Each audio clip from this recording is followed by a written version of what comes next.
అమెరికాలో ఒక ఏరియాలో ఒక స్త్రీ ఉంది. ఆమెకు ఒక కుమారుడు ఉన్నాడు. అంతకుముందు చెప్పిన స్టోరీ లాంటిదే యాజ్ ఇట్ ఈజ్గా ఇది కూడా. క్యాన్సర్ వ్యాధితో బాధపడుతున్నాడు.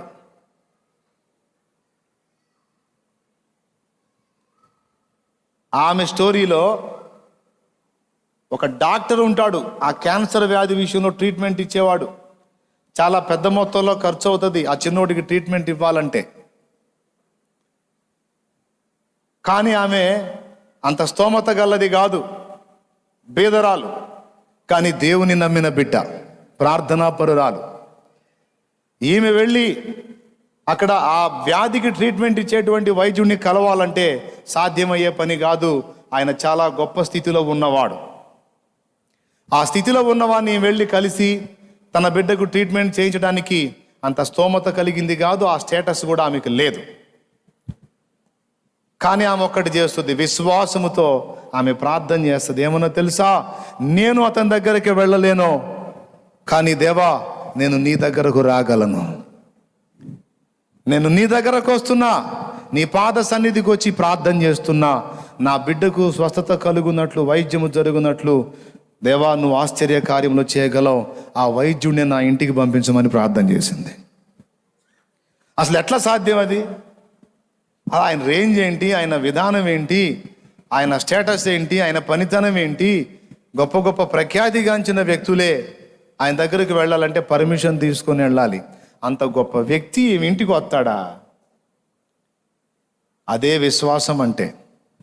అసలు సంభవించడానికి అవకాశమే లేని, నమ్మటానికి అవకాశమే లేని విషయాన్ని గట్టిగా నమ్మి ప్రార్థించుటయే విశ్వాసము.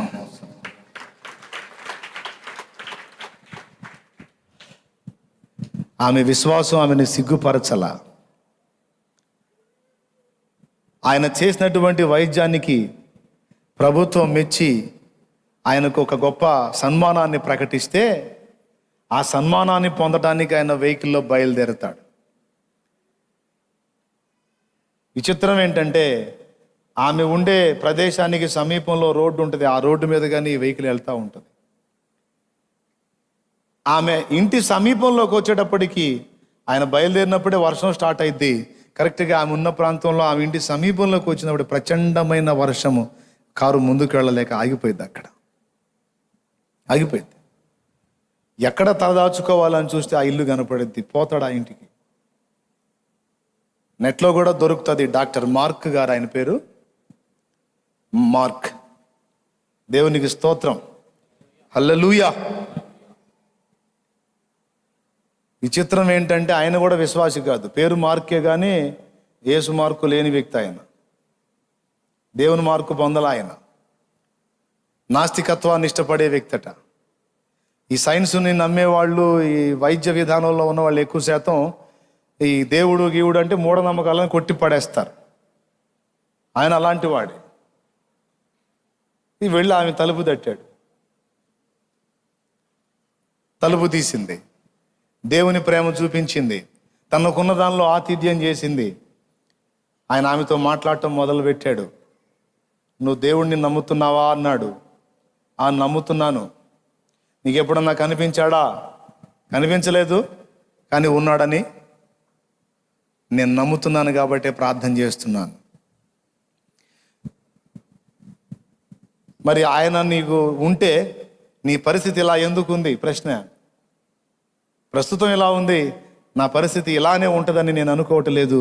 దీన్ని నా దేవుడు మారుస్తాడని నేను నమ్ముతున్నాను. ఆయన అడిగిన మాటలన్నిటికీ నమ్ముతున్నాను, విశ్వాసం ఉంది, నమ్ముతున్నాను, విశ్వాసం ఉందనే పదాలే వాడేసరికి ఆయనకు చిరాకు వచ్చేస్తుంది.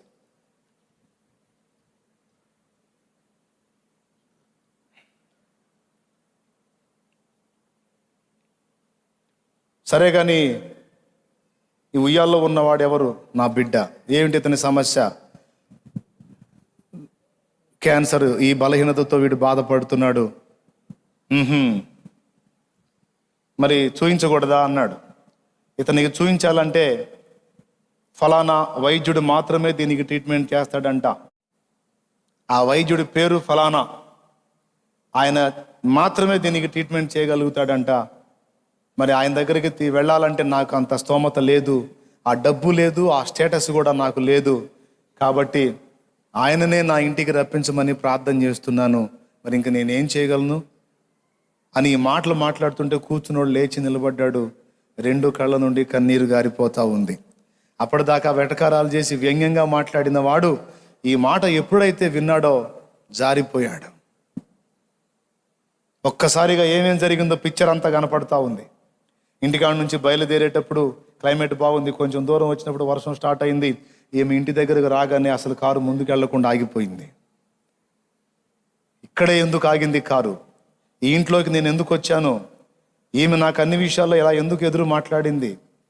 దేవుడు లేడని నేను వాదిస్తుంటే ఉన్నాడు అని ఎందుకు నాతో తర్కించింది? అయినా నన్ను కలవలేని ఈమె దగ్గరికి నేను ఎలా వచ్చాను? అసలు ఇంట్లోకి ఇప్పుడు నేను ఎలా వచ్చాను? ఆహా, ఇది దేవుని కార్యమే కదా. దేవుడు లేడనుకున్నానేమిటి, నేను ఎంత పిచ్చితనంగా ఆలోచించానని ఒక్కసారిగా స్థాణువైపోయి 2 కళ్ళ నుండి కన్నీరు గార్చాడట. అడిగాడమ్మా, డాక్టర్ మార్క్ నీకు తెలుసా అన్నాడట. తెలీదయ్యా, ఆయన్ని నేను ఎప్పుడు చూడలేదు, ఆయనతో నాకు పరిచయం లేదు.